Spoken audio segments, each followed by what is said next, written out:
आज की इस वाली वीडियो में मैं आपको बताऊंगा कि आप अपने विंडोज़ 10 को गेमिंग के लिए कैसे सेटअप कर सकते हैं। आपको पता होगा जैसे आप विंडोज़ 10 इंस्टॉल करते हैं तो वो काफ़ी सारे सॉफ्टवेयर्स के साथ आता है, मतलब ब्लॉटवेयर्स होते हैं उसके अंदर काफ़ी सारे, और प्री इंस्टॉल्ड विंडोज़ के ऐप्स होते हैं जो कि आपके बैकग्राउंड में चलते रहते हैं और आपका मेमोरी जो होता है उसको वो कंज्यूम करते रहते हैं और आपको इसका बिल्कुल अंदाज़ा भी नहीं होता। तो आज की इस वीडियो में हम इसी बात को फिक्स करेंगे और आपके विंडोज़ 10 को गेमिंग के लिए रेडी करेंगे बिल्कुल। तो उसके लिए सबसे पहले आपको जाना होगा अपने विंडोज़ की सेटिंग के अंदर। तो जैसे कि आप सेटिंग के अंदर आएंगे तो यहाँ पे आपको नीचे एक गेमिंग का सेक्शन मिलेगा।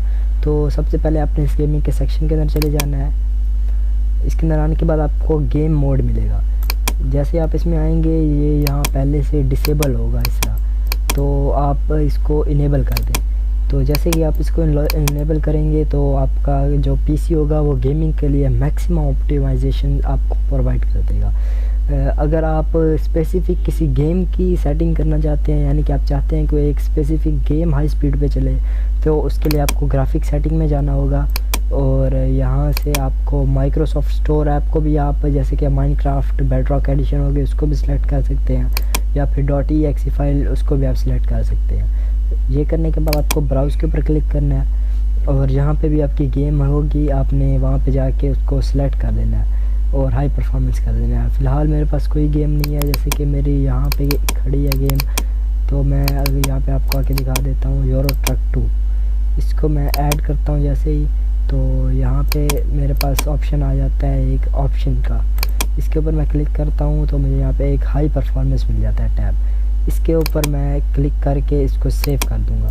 तो अब आप देखेंगे कि मेरी जो यूरो ट्रैक है इसके अंदर आपको 20 FPS अगर आप पे पहले आपको मिल रहे होंगे तो आपके बूस्ट हो गए 27 to 28 FPS ऑलमोस्ट हो जाएंगे। इससे काफ़ी फ़र्क पड़ता है गेमिंग परफॉर्मेंस के ऊपर, और ये स्टेप मैं आपको पर्सनली रिकमेंड करूँगा अगर आप किसी भी गेम को अच्छी तरह से खेलना चाहते हैं। तो सेकंड स्टेप जो हमारा आता है वो आता है टास्क मैनेजर में जाने के बाद आप यहाँ पे एक स्टार्टअप के इस सेक्शन में आ जाएं और यहाँ पे आपको जितनी भी आपकी ऐप्स होंगी, यानी कि जैसे विंडोज़ सिक्योरिटी नोटिफिकेशन है, ये आपका इनेबल होगा इस तरह।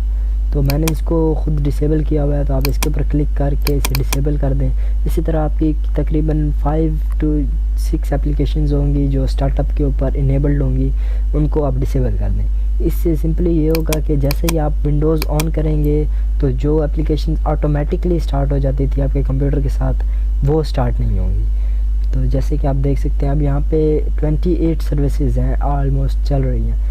तो स्टार्टअप डिसेबल करने के बाद अगर मेरी कुछ एप्लीकेशंस वहाँ पे होती हैं जो स्टार्टअप पे चल रही हैं तो वो स्टार्ट ना हो अपने आप। तो ये सेकंड स्टेप। अब हम बढ़ते हैं अपने थर्ड स्टेप की तरफ। तो थर्ड स्टेप में आपको कंट्रोल पैनल को ओपन करना है और इसको ओपन करने के बाद आपको सिस्टम एंड सिक्योरिटी के सेक्शन में चले जाना है और यहाँ पे जाने के बाद आपको पावर ऑप्शन का एक ऑप्शन मिलेगा, आपने इसके ऊपर क्लिक करना है और यहाँ पे आपका बैलेंस्ड चूज़ होगा इस तरह, और हाई परफॉर्मेंस आपका यहाँ पे हाइड होगा। तो आपने सिंपली इस एरो पे क्लिक करके यहाँ पे आपको हाई परफॉर्मेंस का मोड मिलेगा, जैसे कि मुझे यहाँ मिल रहा है। आपने इसको इनेबल कर देना है हाई परफॉर्मेंस को। इसको इनेबल करने के बाद आप अपनी पीसी या लैपटॉप की जो स्पीड है उसके अंदर आप इम्प्रूवमेंट देखेंगे, क्योंकि ये आपकी जो अनवांटेड सर्विसेज हैं उनको क्लोज़ कर देगा और बैटरी यूजेज इससे थोड़ी सी बढ़ जाएगी, लेकिन आपको परफॉर्मेंस इससे मैक्सिमम मिलेगी। तो बढ़ते हैं अपने तीसरे स्टेप की तरफ, जो कि है डिस्क को डिफ्रैगमेंट करना।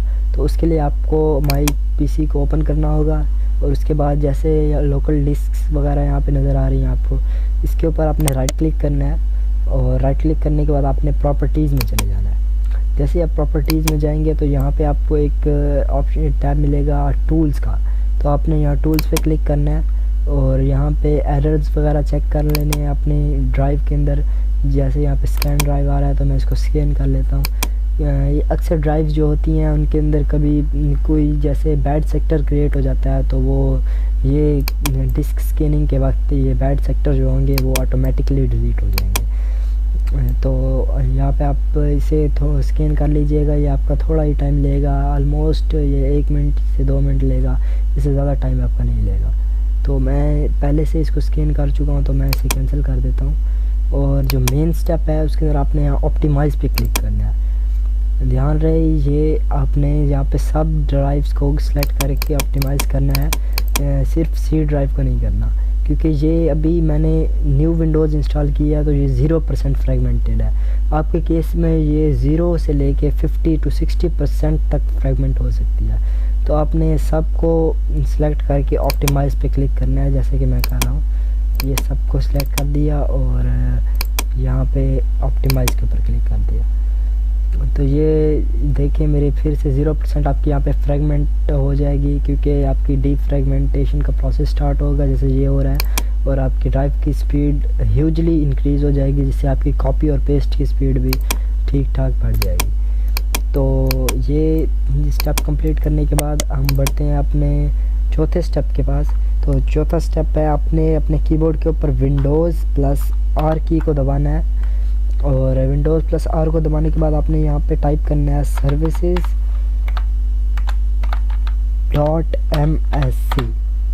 services.msc लिखने के बाद आपने एंटर दबाना है, और जैसे ही आप एंटर पे क्लिक करेंगे तो यहाँ पे आपको सर्विसेज का ये टैब खुल के मिल जाएगा। यहाँ पे आप वो सारी देख सकते हैं सर्विसेज, अनवांटेड सर्विसेज वगैरह सब कुछ जो यहाँ पे चल रहा है। तो आपने यहाँ पे जो सर्विस आप नहीं चाहते कि आपके बैकग्राउंड में चले, तो आपने उसको यहाँ पे सिंपली डिसेबल कर देना है। जैसे कि मैं यहाँ पे स्क्रॉल डाउन करता हूँ और मैं यहाँ पे चाह रहा हूँ कि मेरे पास एक सर्विस है, आपके पास भी वो पहले से ही इनेबल्ड होगी, जिसका नेम है प्रिंट स्पूलर। ये आप देख सकते हैं यहाँ पे। आपने इसके ऊपर क्लिक करना है, राइट क्लिक, और प्रॉपर्टीज़ में चले जाना है इसके, और यहाँ से ये ऑटोमेटिक है तो इसको आपने क्लिक करके डिसेबल कर देना है। जैसे आप इसको डिसेबल करेंगे और स्टॉप पे क्लिक कर देंगे तो जो प्रिंट स्पूलर की सर्विस है वो डिसेबल हो जाएगी, यानी कि ये आपके बैकग्राउंड में नहीं चलेगी। इससे सिंपली ये होगा कि आप का जो प्रिंटर का वर्क है वो नहीं होगा। अगर आप प्रिंटर यूज़ करते हैं तो मैं आपको रिकमेंड नहीं करूँगा कि आप ये सर्विस डिसेबल करें। अदरवाइज़ अगर आप अपने पीसी को सिर्फ गेमिंग के लिए यूज़ कर रहे हैं तो आप इसको डिसेबल कर सकते हैं। डिसेबल करने के बाद आपने अप्लाई के ऊपर क्लिक कर देना है और यहाँ से ओके कर देना है। मैंने पहले एक वीडियो बनाई थी जिसके अंदर मैंने आपको बताया था कि विंडोज़ अपडेट को कैसे डिसेबल करते हैं। तो विंडोज़ अपडेट को डिसेबल करना भी बहुत ही इंपॉर्टेंट होता है पीसी की परफॉर्मेंस मेंटेन करने के लिए। आप उस वीडियो को भी जाके चेकआउट कर सकते हैं। उसमें मैंने आपको मेनली बताया था कि आप विंडोज़ अपडेट को जाके यहाँ पे जो सर्विस आपको मिलेगी उसे आपने डिसेबल कर देना है। जैसे कि ये विंडोज़ अपडेट की सर्विस है, इसे मैंने डिसेबल किया हुआ है, तो इससे ये बैकग्राउंड में विंडोज़ अपडेट नहीं होती, मेरा डाटा यूज़ नहीं होता, जिसकी वजह से पिंग भी मेरी लो आती है और एफपीएस भी बहुत ही कम ज़्यादा मिलेंगे आपको इसमें। इसके बाद आपको एक और सर्विस डिसेबल करनी है जिसका नाम है सिसमेन। जैसे कि आप यहाँ पे देख सकते हैं ये सिसमेन की सर्विस है, ये रनिंग में है। तो इसके ऊपर आपने राइट क्लिक करके प्रॉपर्टीज़ में जाना है और इसको भी डिसेबल कर देना है। ये हर पीसी पे शुरू में ऑटोमेटिकली इनेबल्ड होती है, तो इसको आपको खुद डिसेबल करना पड़ेगा। जैसे कि मैं यहाँ पे इसको डिसेबल करके अप्लाई कर देता हूँ, तो इससे आपको ह्यूज इम्प्रूवमेंट मिलेगी अपने गेमिंग की परफॉर्मेंस के अंदर, यानी कि आपको गेमिंग इम्प्रूवमेंट मिलेगी इससे। और इस सर्विस को डिसेबल करने के बाद आप यहाँ पे चेक कर सकते हैं कोई भी आपको सर्विस जो अनवांटेड लग रही हो, जिसको आप यूज़ नहीं करना चाहते, आप उसको जाके डिसेबल कर सकते हैं। तो ये सब करने के बाद आपने इसे क्लोज़ कर देना है और बढ़ते हैं अपने 5th स्टेप की तरफ, जो कि है Windows+R से। तो आपने Windows+R को क्लिक करना है और यहाँ पे आपने लिखना है msconfig। msconfig लिखने के बाद आप एंटर करेंगे तो आप थोड़ी देर वेट करेंगे तो आपको यहाँ पे सिस्टम कॉन्फ़िगरेशन आपकी ओपन हो जाएगी। उसके बाद आपने यहाँ पे आके सर्विसेज के टैब में आना है और यहाँ पे हाइड ऑल माइक्रोसॉफ्ट सर्विसेज का आपको सेक्शन मिलेगा। आपने इस बॉक्स को चेक कर देना है और जैसे कि आप देख सकते हैं एनवीडिया डिस्प्ले कंटेनर जैसे मेरे रनिंग है, तो यहाँ पे आपकी काफ़ी सारी सर्विसेज होंगी, जैसे कि आपको मैं पहले बता चुका हूँ कि मैंने अभी विंडोज़ इंस्टॉल किया है, दैट्स वाई मेरी ज़्यादा सर्विसेज शो नहीं कर रहा। लेकिन आप यहाँ पे आपकी काफ़ी सारी सर्विसेज होंगी, तो आपने डिसेबल ऑल को क्लिक करके यहाँ पे अप्लाई कर देना है और फिर ओके कर देना है। और यहाँ पे आपको ये पॉपअप शो करेगा, तो आपने यहाँ पे एग्ज़िट विदाउट आर रिस्टार्ट कर देना है। और उसके बाद हम बढ़ते हैं अपने 6th स्टेप की तरफ। तो 6th स्टेप है आपने विंडोज़ प्लस आर की को दबाना है। उसके बाद आपने यहाँ पे सर्च करना है TEMP, टेम्परेरी फाइल्स के लिए यूज़ होता है, तो हम यहाँ पे टेम्प लिख देते हैं और उसके बाद आप ओके कर देंगे। तो यहाँ से आपको परमिशन मांगेगा आपसे, तो आपने परमिशन से कंटिन्यू कर देना है। और यहाँ पे ये जितनी भी टेम्परेरी फाइल्स बनाती है विंडोज़, उसको आपने यहाँ से सिलेक्ट ऑल करके डिलीट कर देना है। यहाँ पे आप इसको कंटिन्यू करेंगे तो ये आपका टेम्प वाला फोल्डर क्लियर हो गया। तो हमारा 6th स्टेप है वो भी बिल्कुल सेम टू सेम है इससे। तो आपने विंडोज़ प्लस आर की को दोबारा दबाना है और यहाँ पे शिफ्ट प्लस 5 को आपने क्लिक कर देना है, जिससे आपका परसेंटेज का मार्क डल जाएगा। तो आपने यहाँ पे परसेंटेज टेम्प परसेंटेज 2 बार आपने परसेंटेज और ये टेम्प लिख के देना है और उसके बाद आपने ओके को क्लिक कर देना है। तो जैसे आप ओके करेंगे ये कुछ और टेम्परेरी फाइल्स खुल जाएंगी आपके आगे, तो आपने इन सब को सिलेक्ट करके डिलीट कर देना है। तो आप यहाँ पे जो फाइल आपकी नहीं हो रही उसको आप स्किप कर दें, बाकी सबको आप डिलीट कर सकते हैं। तो ये डिसेबल करने के बाद आपको एक और बार विंडोज़ प्लस आर की को क्लिक करना होगा और इस बार आप यहाँ पे लिखेंगे प्री फैच लिखने के बाद आपने ओके कर देना है और यहाँ पे परमिशन दे देनी है इसको। और यहाँ पे आपने फिर इन सब को सिलेक्ट कर लेना है। तो जैसे कि मैं यहाँ पे सबको सिलेक्ट करता हूँ, आप कंट्रोल प्लस ए की को दबा के भी सिलेक्ट ऑल कर सकते हैं और सिलेक्ट ऑल करने के बाद आपने डिलीट कर देना है इन सबको। तो जैसे कि आप देख सकते हैं सब डिलीट हो रही हैं। ये भी सब टेम्परेरी फाइल्स होती हैं जो कि हमारे पीसी में ऑटोमेटिकली स्टोर हो जाती हैं और हमें इसकी इंफॉर्मेशन नहीं होती। तो इस सब को आपने डिलीट कर देना है। तो ये हमारे 6 स्टेप्स हो गए। इसके बाद मैं आपको एक ह्यूज स्टेप बता रहा हूँ जिससे आपकी जो विंडोज़ की रैम यूजेज है वो ग्रेटली डिक्रीज़ हो जाएगी। जैसे अब मेरी 41% रैम यूज़ हो रही है, तो ये ह्यूजली डिक्रीज़ हो जाएगी। उसके लिए आपको मैं एक सॉफ्टवेयर का लिंक दूंगा डिस्क्रिप्शन में, आपने उस सॉफ्टवेयर को डाउनलोड कर लेना है। उसका नाम है IOBIT अनइंस्टॉलर प्रो। तो उसके लिए सबसे पहले आपने सर्च बार में जाना है और विंडोज़ सिक्योरिटी के अंदर जाके अभी अपना कोई भी एंटीवायरस जिसको आप यूज़ कर रहे हैं उसको आपने डिसेबल कर देना है। जैसे कि मैं यहाँ पे विंडोज़ डिफेंडर यूज़ कर रहा हूँ, तो यहाँ पे मैं मैनेज सेटिंग में जाके इसको डिसेबल कर देता हूँ और यस कर देंगे तो ये डिसेबल हो चुके हमारा एंटीवायरस। अब इसको हम एक्सट्रैक्ट हेयर कर देंगे और यहाँ पे आप देखें कि ये न्यू फाइल्स आ चुकी हैं। तो हम इसे ओपन करेंगे, सेटअप को इंस्टॉल कर लेंगे और हमें इसकी एक क्रैक फाइल भी मिलती है जो कि प्रीमियम है। तो आपको मैं ये क्रैक्ड सॉफ्टवेयर ही दूंगा फ्री में, तो आप डिस्क्रिप्शन से जाके इंस्टॉल कर सकते हैं। तो आपने यहाँ पे इसको ओपन करना है और इंस्टॉल पे क्लिक कर देना है। तो जितनी देर इंस्टॉल होता है तब तक मैं क्रैक का फ़ोल्डर एक्सट्रैक्ट कर लेता हूँ। तो यहाँ पे बैक करके मैं क्रैक के फ़ोल्डर में जाता हूँ और इसको एक्सट्रैक्ट हेयर कर देता हूँ। तो ये यहाँ पे आप देख सकते हैं मेरे पास 3 फाइल्स आ चुकी हैं। इन 3 को मैं कट करूँगा यहाँ से और इसको क्लोज़ कर दूँगा। अब इसके हम इंस्टॉल होने का वेट करते हैं और उसके बाद आपको मैं अगले इंस्ट्रक्शंस से गाइड करूँगा।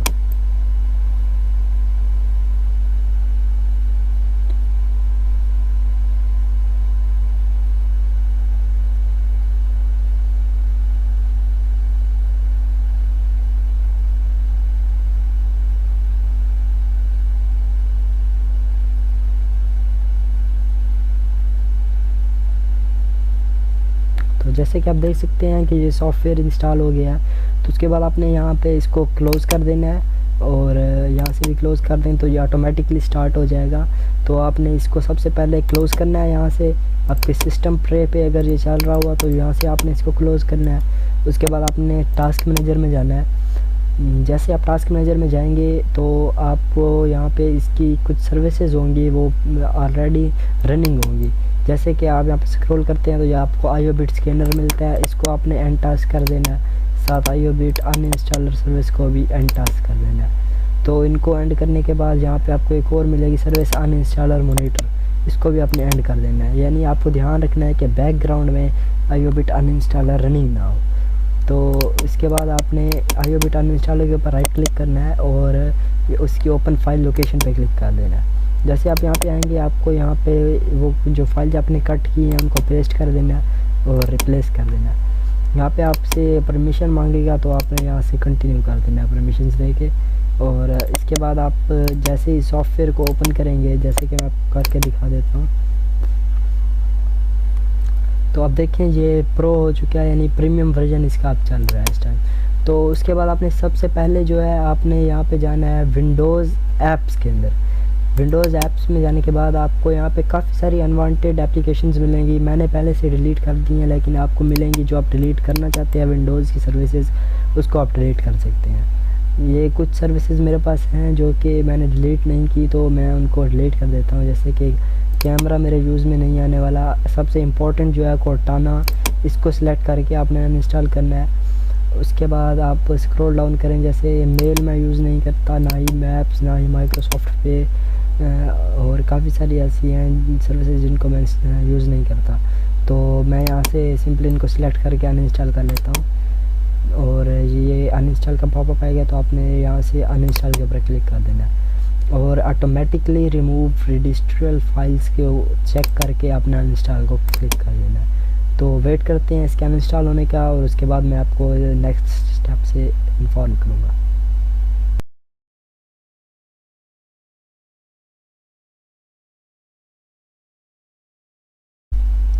तो जैसे कि आप लोग देख सकते हैं कि ये अनइंस्टॉल हो चुकी हैं 7 विंडोज़ ऐप्स। तो आप यहाँ से ओके कर दें और इसके बाद जो मैं आपको बताऊंगा वो मोस्ट इम्पॉर्टेंट स्टेप है। तो आपने प्रोग्राम्स के अंदर आना है और आप कोई भी पहले किसी और ब्राउज़र का इंस्टॉलर अपने पास स्टोर कर लें। जैसे कि मैं फायरफॉक्स इंस्टॉल करना चाहता हूँ तो मेरे पास उसकी एक एडिशनल कॉपी पड़ी है उसके सेटअप की, जो कि मैंने यहाँ बैकअप में स्टोर करके रखी है। तो वो मैं आपको दिखा देता हूँ। यहाँ पे आप जाएं और यहाँ पे मैंने जैसे ये फायरफॉक्स इंस्टॉलर के नाम से एप्लीकेशन रखी हुई है। तो ऐसे आपको अगर आप क्रोम यूज़ करते हैं तो क्रोम इंस्टॉलर कर लें, वरना फायरफॉक्स इंस्टॉलर चाहे जो भी आप यूज़ करना चाहते हैं उसकी एक कॉपी रख लें। उसके बाद आपको यहाँ से माइक्रोसॉफ्ट एज के ऊपर क्लिक करके इसको मेनली अनइंस्टॉल कर देना है, क्योंकि माइक्रोसॉफ्ट एज एक एक्सट्रीम रैम यूजेज का बायस बनती है, जो कि आपकी काफ़ी सारी रैम को कंज्यूम कर रही होती है बैकग्राउंड में और आपको इसका पता नहीं चलता। तो इसको आपने क्लिक करके ज़रूर अनइंस्टॉल कर देना है ताकि आपकी रैम की यूजेज बहुत कम हो जाए। और एज़ यूजुअल आपको इस बॉक्स को चेक ही रखना है और अनइंस्टॉल पे क्लिक कर देना है। तो जैसे ही अनइंस्टॉल के ऊपर क्लिक करेंगे तो यहाँ पे ये अनइंस्टॉलेशन का आपको डायलॉग बॉक्स शो करेगा। आपने यहाँ पे आल्सो क्लियर ब्राउजिंग डाटा पे क्लिक करके अनइंस्टॉल कर देना है इसको, क्योंकि ये विंडोज़ का ऑफिशियल आता है माइक्रोसॉफ्ट एज। तो आपको आप इसको अलग से अनइंस्टॉल नहीं कर सकते, मतलब अगर आप ऐप्स में जाएंगे तो अनइंस्टॉल नहीं होगा, इसलिए आपको इस एप्लीकेशन से इसको अनइंस्टॉल करना पड़ेगा। जैसे आप देख सकते हैं कि ये इस एप्लीकेशन ने इसको अनइंस्टॉल करना शुरू कर दिया है, तो उसका एरर यहाँ पे शो कर रहा है। तो आपने इस एरर को ओके कर देना है, इससे आपको कोई फ़र्क नहीं पड़ेगा। ये माइक्रोसॉफ्ट एज ओपन हो जाएगा जो इनका पुराना था माइक्रोसॉफ्ट। तो इसको आप क्लोज़ कर दें और इसको मैं आस्क मी लेटर कर देता हूँ डॉट रिकमेंड सेटिंग्स और इसको क्लोज़ कर देता हूँ। तो अब आप देखें कि ये माइक्रोसॉफ्ट एज कोई रिमूवल में काफ़ी टाइम लग रहा है, क्योंकि इसकी काफ़ी सारी रजिस्ट्रीज़ जो होती हैं वो भी सेव्ड होती हैं, तो वो भी साथ डिलीट होंगी। जैसे आप देखें यहाँ पे जो बैकग्राउंड में रनिंग के लिए होता है ये अब अनइंस्टॉल हो चुका है। तो अब आपकी रैम यूजेज जो है वो ह्यूजली डिक्रीज़ हो जाएगी, यानी कि आपको 5 से 600 MB का फ़र्क नज़र आएगा कि आपकी रैम 500 से 600 MB ज़्यादा फ्री हो जाएगी। लेकिन आपको उससे पहले अपने कंप्यूटर को रीस्टार्ट करना होगा। जैसे कि मैं आपको यहाँ पे जाके दिखाता हूँ, अभी आपको ज़्यादा फ़र्क नज़र नहीं आएगा। जैसे 47 to 45 हुई है, लेकिन जैसे ही आप अपने पीसी को रीस्टार्ट करेंगे तो ये 46 से मैं आपको गारंटी दे के कह सकता हूँ कि ये 43 to 42% हो जाएगी रैम यूजेज। जैसे 44 अभी हो चुकी है, अगर मैं इसे रीस्टार्ट करूँ तो 43 to 40 to 43 मतलब इस रेंज में आ जाएगी। तो इसके बाद आप अगर इसको अनइंस्टॉल करना चाहें तो इसको भी आप अनइंस्टॉल कर सकते हैं, क्योंकि अब हमारा कोई काम नहीं है। वरना आप कोई भी और सर्विस अगर इंस्टॉल करना चाहते हैं तो आप इस एप्लीकेशन को रख सकते हैं। तो इसको हम अनइंस्टॉल कर देते हैं। जैसे कि आप देख सकते हैं यहाँ इंस्टॉल हो रहा है और ये इंस्टॉल हो चुका है। और इसके बाद लास्ट स्टेप जो है ये स्पेशल एनवीडिया के ग्राफिक कार्ड यूज़र्स के लिए है। जैसे कि मैं खुद एनवीडिया का ग्राफिक कार्ड यूज़ कर रहा हूँ, तो अगर आप एक AMD का ग्राफिक कार्ड यूज़ कर रहे हैं तो आप वीडियो क्लोज कर सकते हैं, नहीं तो ये लास्ट स्टेप है वीडियो का जो मैं आपको बताऊँगा। तो आपने विंडोज़ प्लस R की को दबाना है और यहाँ से आपने सर्विसेज को स्टार्ट कर लेना है, services.msc को। इसको जैसे ही आप ओपन करेंगे यहाँ पे आपने कीबोर्ड पे N प्रेस करना है, तो यहाँ पे आपको एनवीडिया डिस्प्ले कंटेनर मिल जाएगी सर्विस। इसको आपने प्रॉपर्टीज़ में आके डिसेबल कर देना है। यहाँ पे जितने भी आपको मिलेंगी आपने इन सबको डिसेबल कर देना है एनवीडिया की सर्विसेज। जैसे कि मेरे पास फ़िलहाल एक ही शो हो रही है, तो आपके पास काफ़ी ज़्यादा भी हो सकते हैं शो, तो इनको भी आप डिसेबल कर दें। इससे आपका सिर्फ ये फ़र्क पड़ेगा कि यहाँ पे जो एनवीडिया कंट्रोल पैनल है ये आपका हाइड हो जाएगा। और इससे अगर आप पहले ही हाइड करने से पहले आप सेटिंग करना चाहते हैं अपनी डिस्प्ले या परफॉर्मेंस के दरमियान, तो आप वो भी कर सकते हैं। जैसे कि कंट्रोल पैनल में अगर आप जाएँ एनवीडिया के, तो यहाँ पे आपको एक मिलेगा मैनेज 3D सेटिंग्स वगैरह का या इमेज प्रीव्यू सेटिंग, यहाँ पे आपको ऑप्शन मिलेगा। तो इसके अंदर आप जैसे ही जाएंगे तो यहाँ पे आपको देखें यहाँ पे मिलेगा क्वालिटी या परफॉर्मेंस, तो ये ग्रे हो चुका है, लेकिन इसको हम अपने मुताबिक एडजस्ट करेंगे। तो यूज़ माई प्रेफरेंस के ऊपर आप क्लिक करें और यहाँ से क्वालिटी से ड्रैग करके आप परफॉर्मेंस के ऊपर ले आएँ। तो इसे आप देखें कि यहाँ पे इसके पिक्सल्स थोड़े ब्लरी हो चुके हैं, लेकिन आपको इससे परफॉर्मेंस में ह्यूज इंक्रीज़ मिलेगा। तो यहाँ से आपने इसको अप्लाई कर देना है। तो जैसे ही अप्लाई करेंगे आप इसे, तो आपके यहाँ पे FPS में इम्प्रूवमेंट आएगी। और देखें आप इसकी स्मूथनेस भी ज़्यादा सही हो गई है पहले से। तो ये थी आज की वीडियो। आज की इस वाली वीडियो में इतना ही, तो मिलते हैं अगली वीडियो में, तब तक के लिए अल्लाह हाफ़िज़।